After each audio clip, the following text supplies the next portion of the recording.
The sun was setting over the Arizona desert that day in 1885. Tex Willer, Kit Carson, and Jack Tiger were riding along the rocky trail leading to Fort Grant, their silhouettes outlined against the orange sky of dusk. "We're 2 days out from Fort Grant, partners. If we keep up this pace, we'll get there before nightfall tomorrow," said Tex. Suddenly, Kit Carson raised his arm, pointing toward a column of smoke rising in the distance. "Wait, you see that smoke up ahead?" said Kit Carson. "Looks like it's coming from that depression between the rocks," observed Jack Tiger. Tex frowned, his experienced eyes analyzing the scene. "Too much smoke for an ordinary campfire. Let's check it out," said Tex. The three spurred their horses, galloping toward the source of the smoke.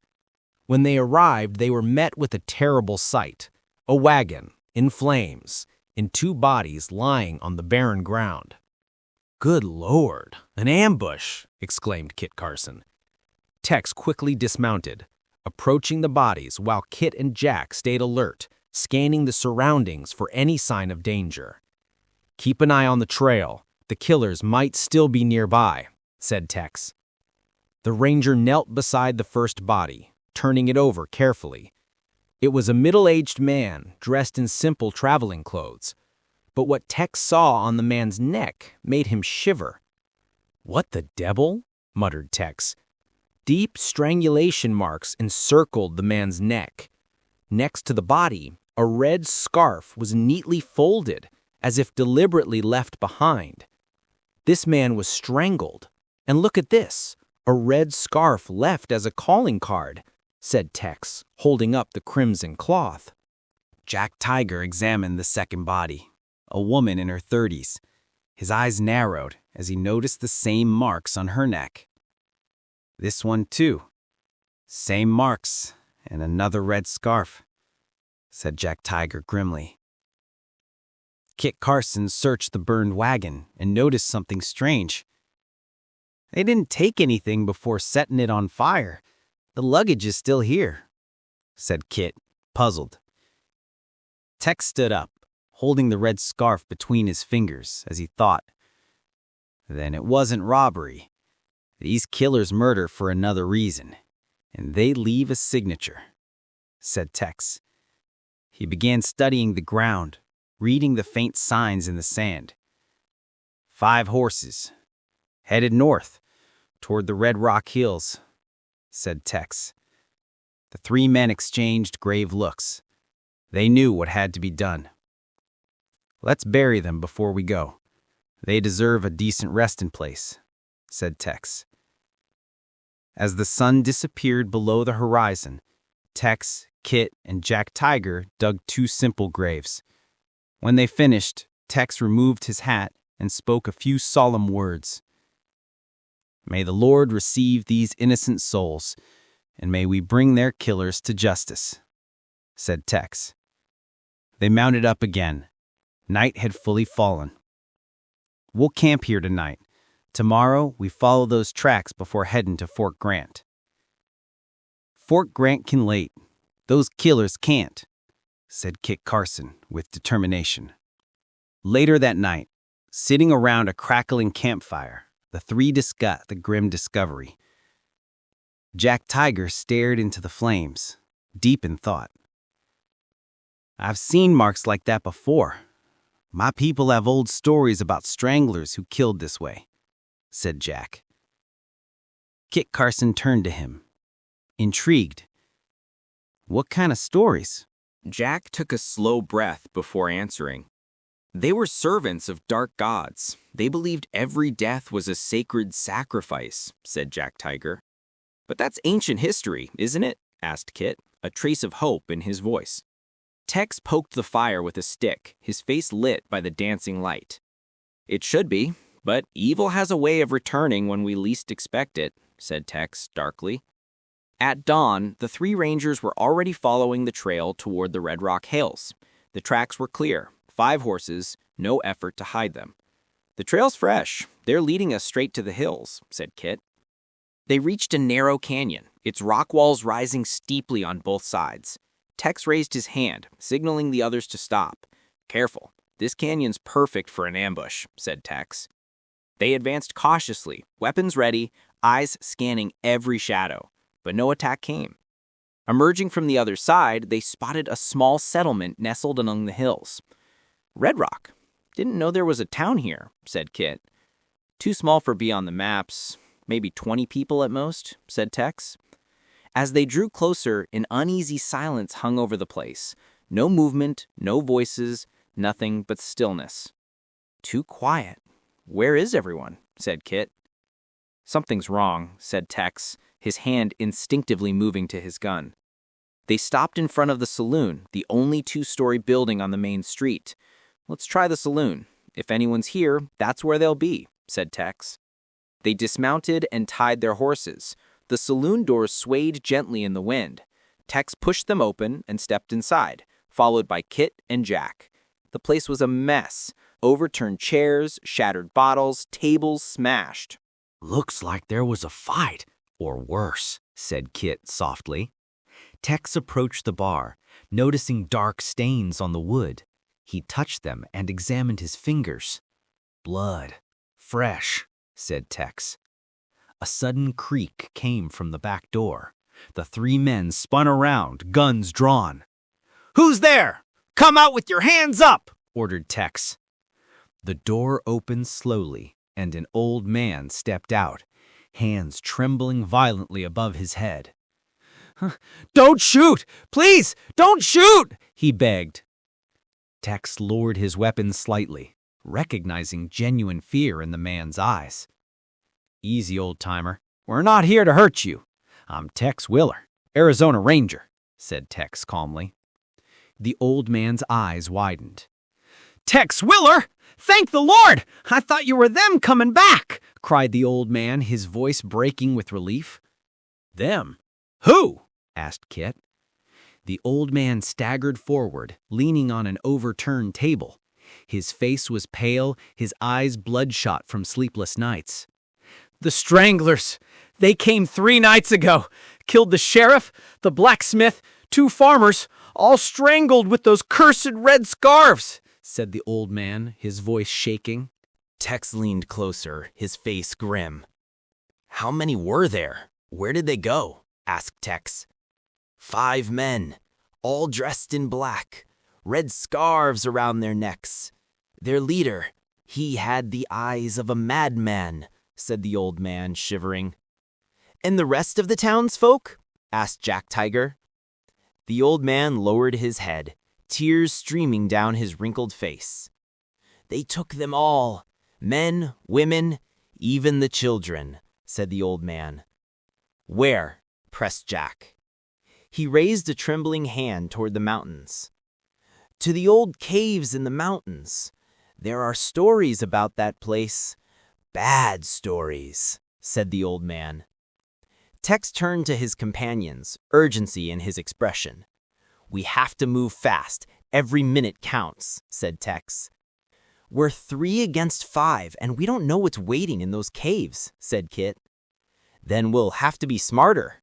Should we get reinforcements from Fort Grant?" asked Kit.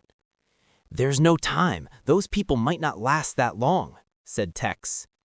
Jack stepped forward, determination hardening his face. "I know those caves. My people have avoided them for generations. They're said to be cursed." He paused, then continued firmly. "But if innocent lives are in there, we have no choice." "I'll guide you," said Jack. Tex placed a hand on his friend's shoulder. "Thank you, partner. We'll need all the help we can get," said Tex. They headed for the door. Tex turned one last time to the old man. "Lock yourself in here, old-timer. We'll bring your people back," said Tex. "May God protect you, boys. Those demons, they're not human," said the old man as they left. They rode toward the mountains, following the directions given. The path grew steeper, the rocks sharper. Tex broke the silence.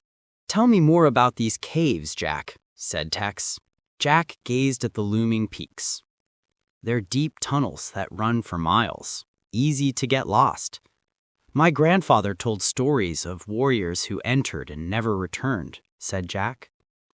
Kit tried to lighten the tension. Great! Crazy stranglers and a deadly maze. Just another day's work, said Kit. At last they reached the mountain base. The cave entrance yawned before them, a black mouth ready to swallow the unwary. We'll leave the horses here. Go in on foot, said Tex. They tied the animals and checked their weapons carefully. Every bullet could make the difference. Stay sharp. If anything goes wrong, get out. I don't want any dead heroes, said Tex. Kit grinned faintly.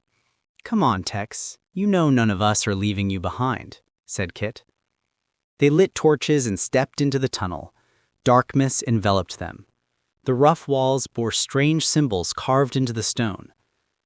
Jack paused, running his fingers over the markings. Ancient symbols, but not from my tribe, said Jack. They pressed on, the torchlight casting dancing shadows. The tunnel split in several directions, but Jack led confidently. Then they heard it, voices echoing faintly. Tex signaled for silence, and they doused their torches, advancing in the dark. They reached a vast chamber and froze. Dozens of captives were tied around a stone altar in the center. 5 men dressed entirely in black, red scarves at their throats, circled them like vultures. The leader stood before the altar, arms raised, his voice echoing off the stone. The time has come, the sacrifice will be made, and our masters shall return from the shadows, shouted the leader, eyes blazing with fanaticism. Tex stepped forward, gun leveled. The only thing happening here is you letting those people go, his voice echoing through the cavern. The cultists turned in shock. The leader quickly regained his composure, a cold smile forming. Tex Willer, I've heard of you, but you're outnumbered, Ranger, said the leader. Kit and Jack appeared from opposite sides, guns drawn. Count again, said Kit Carson. For a heartbeat, no one moved. Then the leader shouted, Kill 'em! Gunfire erupted, thunderous in the enclosed space. Tex, Kit, and Jack took cover behind rocks, returning fire. Tex's bullet struck one cultist square in the chest. Kit dropped another. Jack's gun emptied, and he grappled a third cultist hand to hand, knocking him out cold. Only the leader and one follower remained. Seeing defeat closing in, the leader made a desperate move. He lunged toward the captives, knife flashing. If I can't offer them to the masters, I'll take them with me, he screamed. Tex fired once more. The bullet struck the leader's hand, sending the knife flying. Tex rushed forward and struck him with the butt of his gun, knocking him unconscious. The last cultist tried to flee, but Jack tackled him at the tunnel's mouth. Kit hurried to free the captives. It's all right, you're safe now, he said, cutting the ropes that bounded terrified child. Tex tied up the unconscious leader tightly. Then Jack called him over. Tex, you need to see this, said Jack, pointing at the altar. Tex approached. Strange symbols covered the stone surface.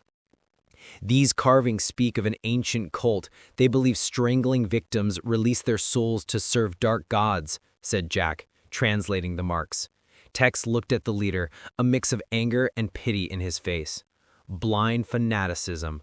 How many innocent lives were lost to this madness, said Tex. At least it's over now, said Kit. No more victims. Hours later, they emerged from the cave into the sunlight. The freed captives blinked against the glare, breathing fresh air like it was the first time. Families embraced, tears of relief flowing. A woman ran up to Tex, hugging him tightly. How can we ever thank you? You saved our lives, she cried. Tex smiled modestly. Just doing our duty, ma'am. What matters is that you're safe, said Tex. The 3 rangers mounted up, their prisoners tied behind. We'll take them to Fort Grant. They'll stand trial for what they've done, said Tex. The leader, now conscious, glared at him with burning hatred. You've stopped nothing, Ranger. The cult is larger than you think. Others will come, he shouted. Tex met his gaze, calm and steady. And when they do, we'll be waiting. Justice always prevails, said Tex. Kit chuckly. That fellow just doesn't quit, does he? Said Kit. Fanatics never do, Kit. "But neither do we," said Tex. They returned to Red Rock, where life was beginning to stir again. The old man from the saloon stood in the street, tears of joy in his eyes. "I don't know how to thank you, Tex Willer. You gave us back our lives." The old man gripped Tex's hand firmly.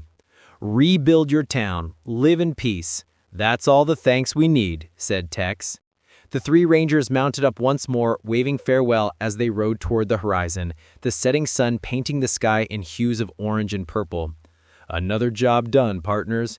But I can't shake the feeling that Fanatic's words weren't empty," said Tex thoughtfully. "If others come, we'll be ready, same as always," said Jack. "That's right. As long as there are bad men, there'll be good men to stop them," said Kit. And so as the stars began to appear over the Arizona desert, Tex Willer and his loyal companions rode on, ready to face whatever dangers fate had in store, because wherever there is injustice, there will always be men willing to fight for what's right.